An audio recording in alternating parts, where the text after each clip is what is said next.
vai ser votado, inclusive as deliberações de requisição de material, etc., pode ser votado ou não se delegarem ao presidente que ele as faça.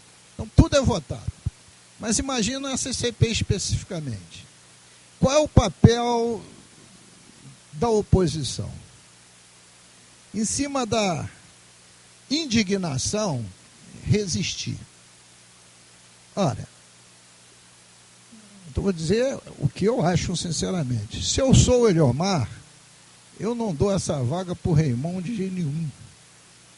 Por quê? Mesmo não sendo presidente, eles são obrigados a me convocar para todas as deliberações. Eu posso fazer as convocações e as requisições que eu desejar e denunciar todas aquelas que forem rejeitadas por dentro. E eu tenho, me dando cobertura, o melhor da sociedade. Então também acho, Raimundo, com sinceridade, que se o Eliomar entregar a bandeira, eu acho que você tem que assumir. Deixa eu fazer um comentário, Cid, rapidamente. Tem uma coisa que eu tenho aprendido no parlamento. Eu sou do PT, o PT tem aliança com o atual governo, com o PMDB, não é isso? O atual vice-prefeito é do PT, é o Adilson Pires. Mas eu tenho sido na Câmara, né, nos últimos... eu sou aquela situação que em 2010 fui o vereador que, ao perder na Câmara um embate sobre um projeto de lei que o prefeito apresentou para reduzir o imposto das empresas de ônibus de 2% para 0,01%, e tendo perdido na Câmara, eu fui como vereador do PT ao Ministério Público, acionei o Ministério Público a ilegalidade, a inconstitucionalidade daquela lei.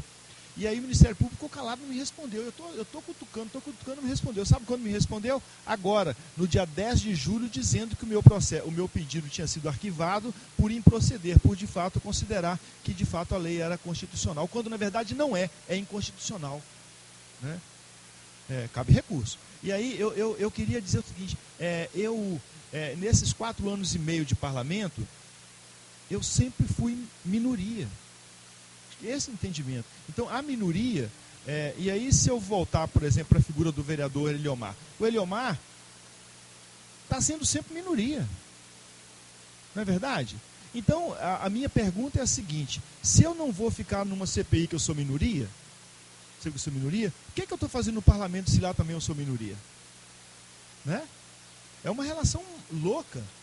E aí, a minha fala para o Eliomar hoje foi essa: Eliomar, eu queria que você não desistisse desse negócio. Não é porque eu tenho medo de estar lá, não tenho medo, não. E vou estar se o meu mandato, se os meus amigos, as pessoas com quem eu discuto política, disserem assim, porque o Eliomar vai fazer o mesmo movimento. Ele vai conversar com o movimento social. E aí ele está certo. Se o movimento social disser, o mandato dele disser, cai fora, Eliomar, ele tem que cair fora, porque ele tem que caminhar com o mandato dele e com as pessoas que fazem política com ele. E eu vou fazer depois que ele fizer isso, vou fazer a mesma coisa, porque eu também tenho respaldo na sociedade. Eu não tenho respaldo dentro da Câmara. Na Câmara eu sou minoria. Quando eu tenho alguma maioria, é porque eu busco a maioria aqui fora. Eu tenho alguns projetos que foram vetados, que eu só consegui derrubar o veto porque eu vim para fora da Câmara e levei para dentro da Câmara as pessoas que discutem política comigo. Então, acho que tem esse caminho. Então, conviver sendo minoria não é para quem é oposição ou quem é situação, é para quem pensa política no diálogo com a sociedade. Vai ser sempre minoria. Dentro do parlamento, pode ser minoria, pode ser maioria do lado de fora. Acho que peraí, deixa eu só fazer uma colocação aqui. Eu queria dizer o seguinte, esse debate que nós estamos fazendo hoje aqui sobre cobrança de pedágio, ele tinha sido agendado anteriormente. Devido a esse movimento de rua, houve um acúmulo de atividades, né? E necessariamente teve que ser remarcado. E na remarcação, a gente remarcou e coincidiu com a sexta-feira, que é o dia da reunião do Fórum de Mobilidade. Então, aqui nós temos, eu olhando aqui, a grande maioria aqui presente são integrantes do Fórum de Mobilidade. Mas nós fizemos um convite para uma palestra sobre cobrança de pedágio. Eu acho que caberia a gente aqui, e eu acho que é extremamente relevante o que o Raimundo colocou aqui, o vereador Raimon sobre essa questão que está acontecendo da CPI dos transportes, mas nós precisamos também ter um ajustamento, uma concordância, se os presentes aqui estão de acordo que a gente evolua nesse tema, que eu acho importante, eu defendo essa participação.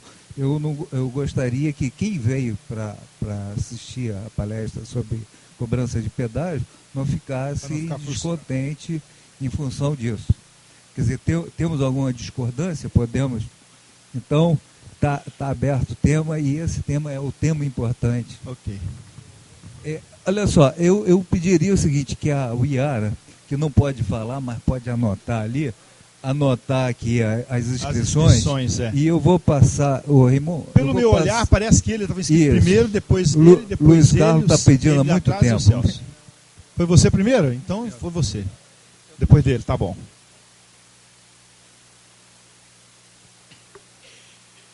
Boa noite a todos. Luiz Carlos é o meu nome.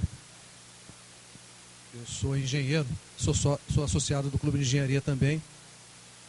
E é a minha presença no Fórum de Mobilidade Urbana, que tem sido conduzido aqui pelo meu colega Alcebiades Fonseca, onde eu parabenizo pelo evento e pela essa luta histórica, que toda sexta-feira está aqui nessa casa. Onde eu peço também desculpas por ser essa minha primeira presença. Mas eu tenho acompanhado bastante o seu trabalho no Fórum de Mobilidade Urbana, a qual ele é bastante proveitoso. A UIARA, eu solicito votos de sucesso na nova divisão técnica de transporte e logísticas, e a qual esse nome foi sugerido por mim há 6 anos atrás, IARA. Sucesso, tá, querido? Bem, o Brasil é muito rico. Vou aproveitar um pouco da fala do deputado, e é nesse sentido, dessa riqueza que eu gostaria de falar. Mas ele não consegue atender às necessidades de infraestrutura.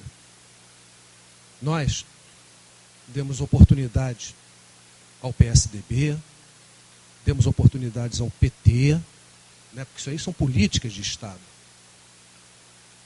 E não consegue atender às necessidades de infraestrutura. Vamos retornar um pouquinho aqui atrás. Concessões, PPPs, públicas privadas, um retorno de 5,5% para 7,2% nas rodovias, vislumbra parceria com o BNDES, cria-se o regime diferenciado de concorrência, o RDC, e a gente não consegue atender às necessidades da infraestrutura. As agências reguladoras não funcionam, não tem uma agência que funcione nesse país. E todas elas para visar o quê? O controle, o cidadão, em defesa. Podem pegar qualquer agência reguladora. O escárnio que estão fazendo com a Agência Nacional do Petróleo, um exemplo. O que é um leilão, gente? Vamos à definição de que é leilão. É quando tem risco, quando você não acredita. Não há risco nenhum nos leilões que nós estamos vivendo aí. Bom, não vou me alongar mais, mas nós estamos vivendo na nossa cidade um momento muito complicado, que é a cidade dos negócios. Eu acabei agora de receber ali na rua uma tarifa de lixo, né, essa campanha do Rio agora. Eu vou ler para os senhores. É pouca coisa. Agora é para valer. Sujou, pagou. Que cidade é essa? Sujou, pagou. Teve as indústrias agora da multa, que a gente sofreu há tempos atrás aí, você andava com o carro, era multado. Agora é, sujou, pagou. Portanto, senhores, que cidade é essa?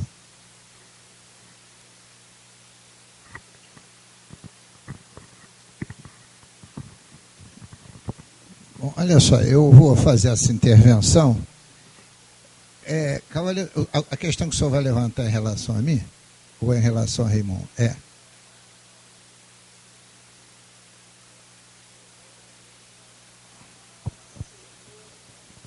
Tá, então é em relação a Raimon. Deixa eu fazer aqui só a intervenção final, Raimon, porque eu cheguei aqui 6 horas pontualmente e eu tenho um compromisso às 8 horas pontualmente em Ipanema, já vou chegar atrasado. Então eu queria dar minha última intervenção e agradecer, e ficaria muito feliz se fosse convidado para vir aqui para discutir com os senhores a questão da mobilidade urbana. Porque aí, não, convidado especialmente, vocês têm que convidar, não eu vim aqui de repente, porque eu só apareço nas casas se sou convidado. Mas eu queria só dizer, responder a você. Olha só, que o Brasil, o grande calcanhar de Aquiles do nosso país, é infraestrutura, já o é há décadas, e cada vez mais. Porque se a gente não tem infraestrutura, a gente não tem competitividade. Era assim nos 10 anos de PT, nos 8 de PSDB, nos XYZ de Sarney, de Collor, e por aí vai. Como enfrentar esse problema? O senhor tem toda a razão. Eis o desafio. E aí é que é a minha divergência, muitas vezes, que tem.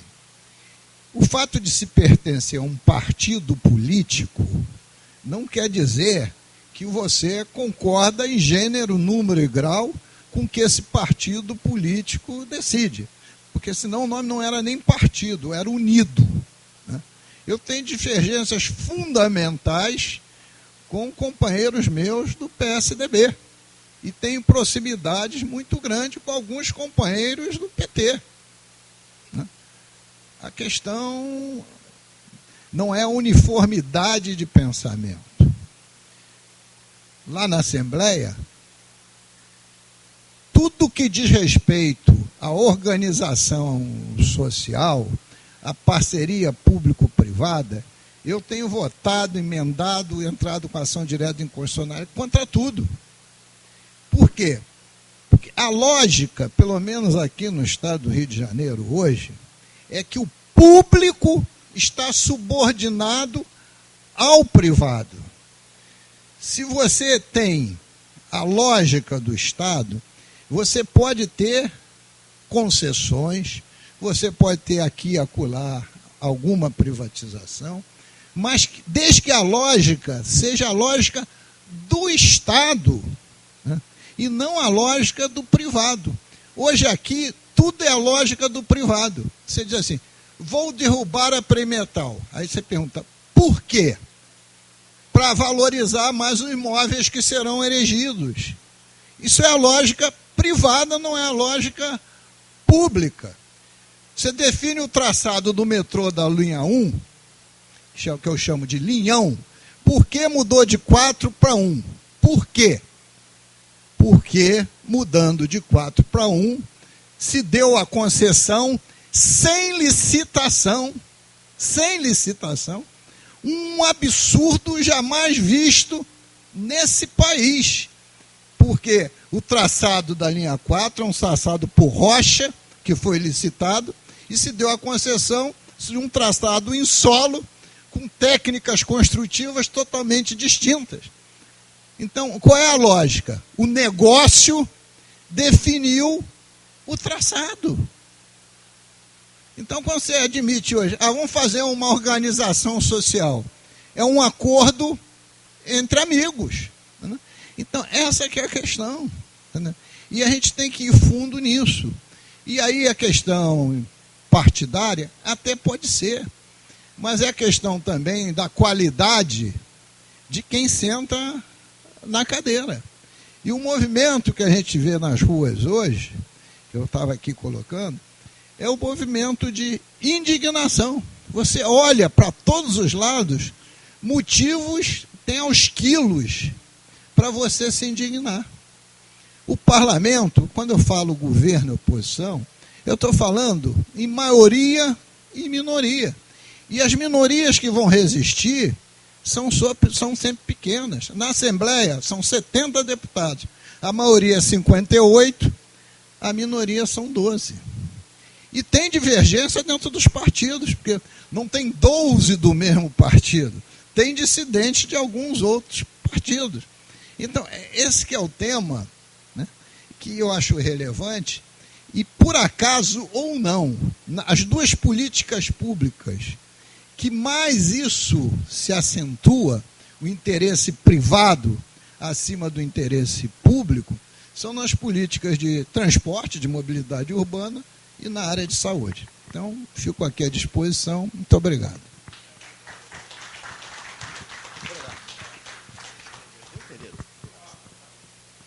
Raimon. Oi. Sou eu agora. Estou te ouvindo. Queria agradecer ao deputado Luiz Paulo Correia da Rocha pela brilhante apresentação e será convidado para a nossa reunião do Fórum de Mobilidade, formalmente, e vamos contar com ela.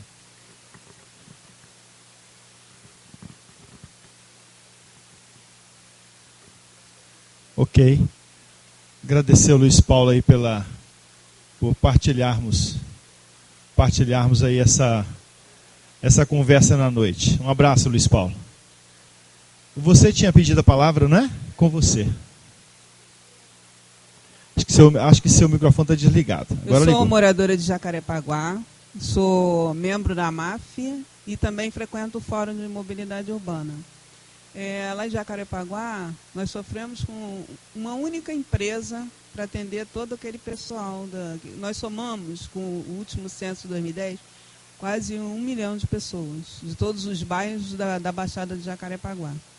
É evidente que o transporte lá não dá conta de tudo, mas está se agravando porque eles agora colocam os ônibus tarifa de 3 em 3 minutos e os outros ônibus que 2,75 de meia hora e 40 minutos. E uma das providências que eles fizeram no Rio de Janeiro todo é pintar os ônibus de amarelo para os idosos, para as mulheres grávidas, só que com a expectativa de vida que aumentou, tem muito mais idoso, também as estatísticas demonstram que as pessoas são mais obesas, né? Tem mais obesos. Então, a pessoa paga 2 vezes, porque tem muito mais idosos dentro do ônibus e fica em pé. E não tem mobilidade nenhuma, né? E tem uma série de questões que os bairros... Quando eu fui fazer esse trabalho lá com as associações de bairros lá no Fórum de Mobilidade, eu estava procurando na internet alguma coisa que falasse do outro bairro, que tivesse... alguma importância do bairro na internet. Não tem nada, só as igrejas, só movimentos de igrejas. Então, os bairros são totalmente esvaziados de cultura, de lazer. Então, nós precisamos ir ao centro da cidade para estudar, muitas vezes, para uma diversão. E os